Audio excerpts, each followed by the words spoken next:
வணக்கம் students, welcome to Fauji silver academy Tamil. இந்த வீடியோவில் என்ன தெரிஞ்சுக்க போகிறேன்னா, ஒரு ட்ரான்ஸ்ஃபர் ஃபங்க்ஷன் கொடுத்துட்டாங்க. இதுதான் அந்த ட்ரான்ஸ்ஃபர் ஃபங்க்ஷன். இந்த ட்ரான்ஸ்ஃபர் ஃபங்க்ஷனை ஒரு ஸ்டேட் ஈக்குவேஷனாக மாற்றணும்.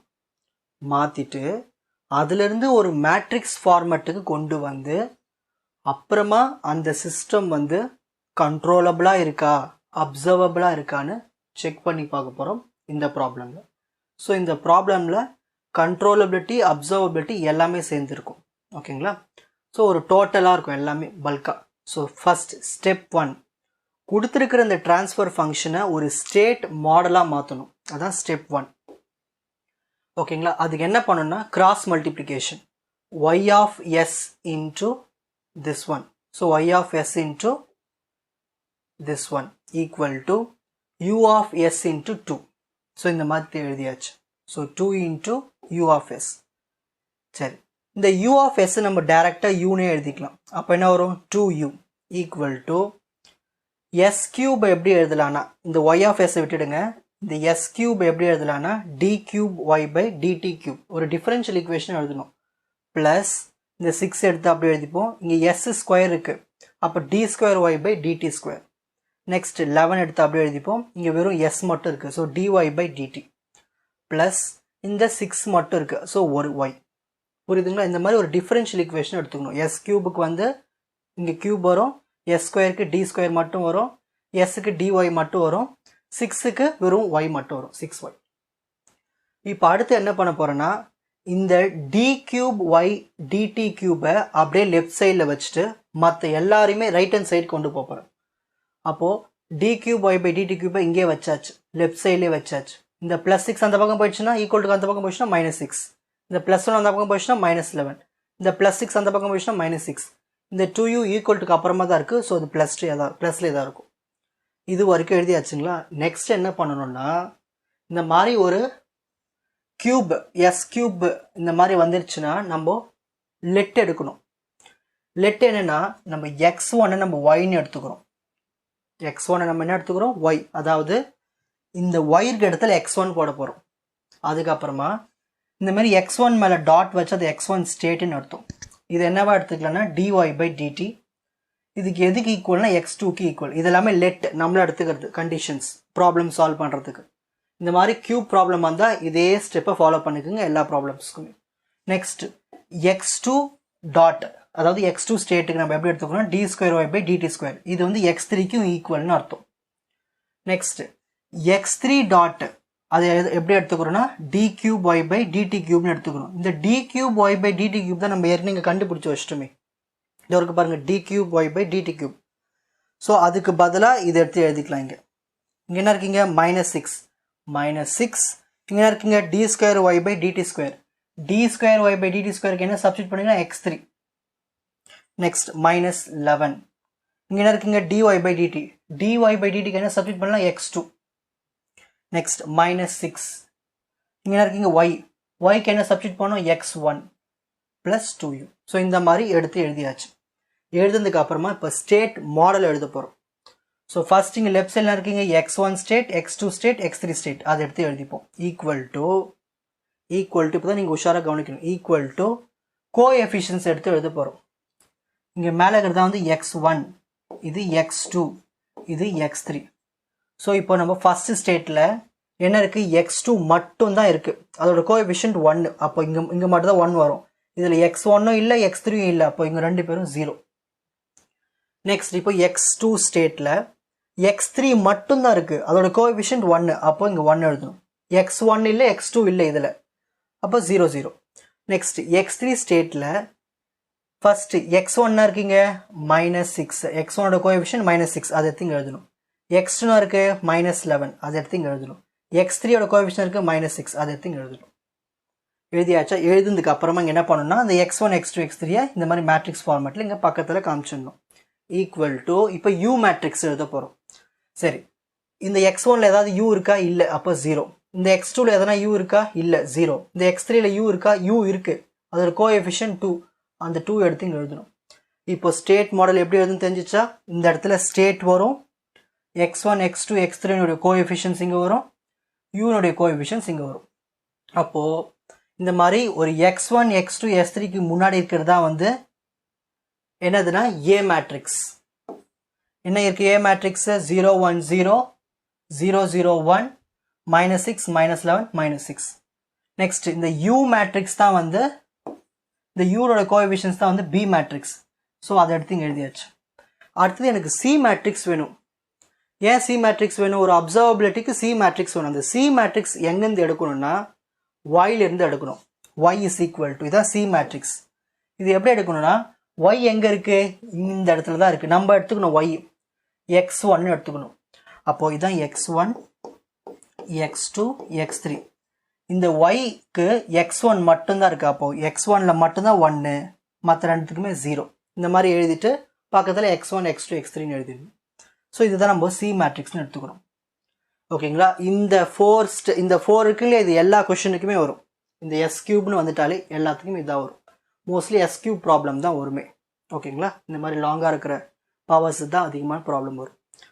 நெக்ஸ்ட் இப்போ A மேட்ரிக்ஸ் கண்டுபிடிச்சாச்சு, B மேட்ரிக்ஸ் கண்டுபிடிச்சாச்சு, C மேட்ரிக்ஸ் கண்டுபிடிச்சாச்சு. இப்போது அதுக்கப்புறமா ஆஸ் யூஷுவல் ஸ்டெப்.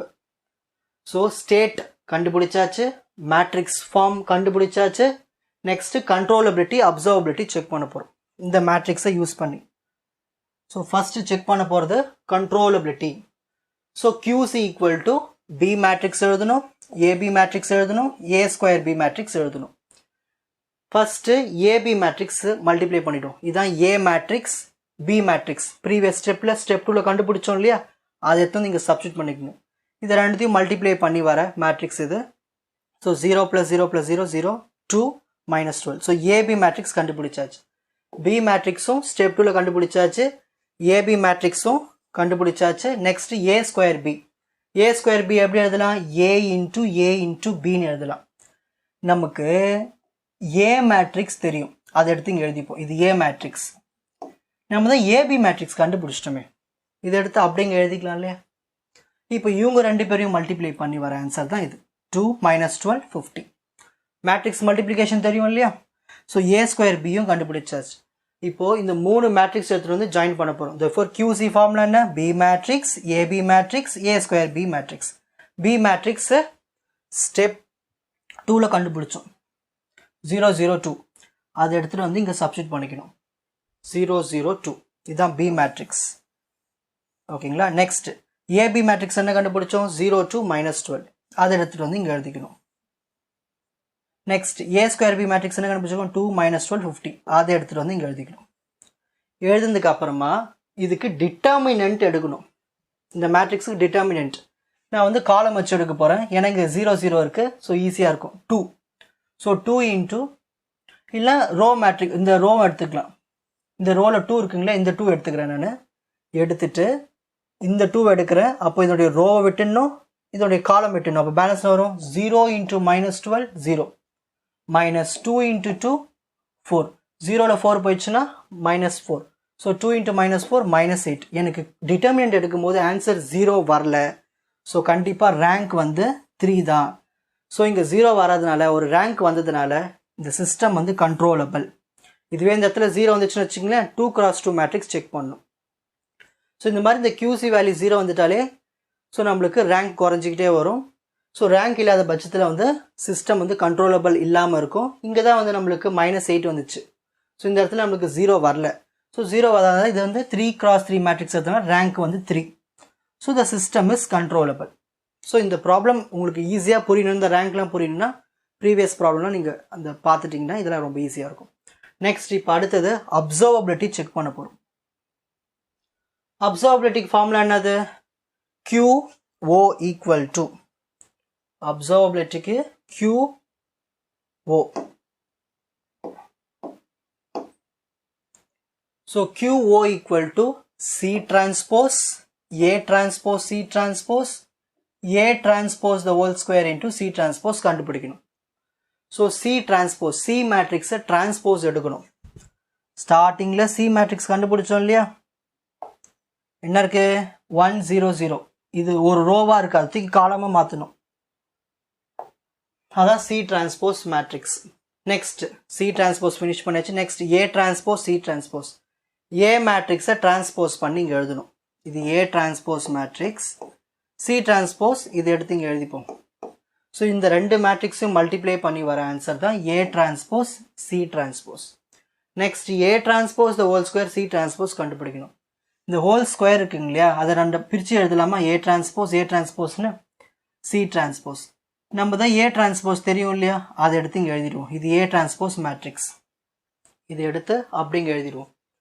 ஏ டிரான்ஸ்போஸ் சி டிரான்ஸ்போஸ் இதை நம்ம கண்டுபிடிச்சோம் ஏற்கனவே.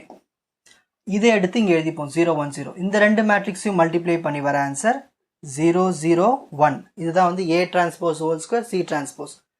இப்போ இந்த 3 மேட்ரிக்ஸ் எடுத்துகிட்டு வந்து ஃபார்முலா அப்ளை பண்ணும்.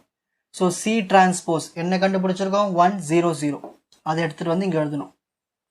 Next A transpose C transpose 0 1 0. அதை எடுத்துகிட்டு வந்து இங்கே எழுதணும். Next A transpose the whole square C transpose அதை எங்கே கண்டுபிடிச்சிருக்கோம்? 0 0 1. அதை எடுத்துகிட்டு வந்து இங்கே எழுதணும். ஓகேங்களா? ஸோ இந்த மேட்ரிக்ஸை எடுத்துகிட்டு வந்து இங்கே எழுதணும். நெக்ஸ்ட் ஸ்டெப்பு, இதுக்கு டிட்டர்மினன்ட் எடுக்கணும். ஸோ இந்த 1 வச்சு எடுப்போம். ஸோ 1 இந்த ரோ விட்டுன்னு இந்த காலம் விட்டுணும். 1 into 1 1 minus 0 into 0, அதாவது 1 into 1 1 minus 0 into 0 0. 1 minus 0 என்னது 1. So 1 into 1 1. ஸோ எனக்கு டிட்டர்மினன்ட் எடுக்கும்போது எனக்கு 0 வரல, ஏதோ ஒரு நம்பர் வந்திருக்கு. அப்போ கண்டிப்பாக ரேங்க் வந்து 3 தான். ஸோ ரேங்க் வந்ததுனால the system is observable. So இவ்வளவு தான் ப்ராப்ளம். இந்த ப்ராப்ளமில் ஒரு டிரான்ஸ்ஃபர் ஃபங்க்ஷன் கொடுத்தா அதை ஸ்டேட்டாக மாற்றுறது எப்படின்னு தெரிஞ்சிட்ருப்பீங்க. அந்த ஸ்டேட்டை எப்படி மேட்ரிக்ஸ் ஃபார்மெட்டுக்கு மாற்றுறதுன்னு தெரிஞ்சிட்ருப்பீங்க. அப்படி மேட்ரிக்ஸ் ஃபார்மெட் மாற்றினதுக்கு அப்புறமா எப்படி கண்ட்ரோலபிலிட்டி செக் பண்ணுறது, எப்படி அப்சர்வபிலிட்டி செக் பண்ணுறதுன்னு ஈஸியாக புரிஞ்சிட்ருப்பீங்கன்னு நினைக்கிறேன். இப்போது ஒவ்வொன்றையும் நான் ஸ்க்ரீன்ஷாட் எடுக்க பேஜஸ் காட்டுறேன், எடுத்துக்கோங்க. So first page,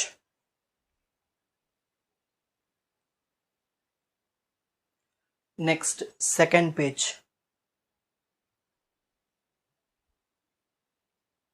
next third page,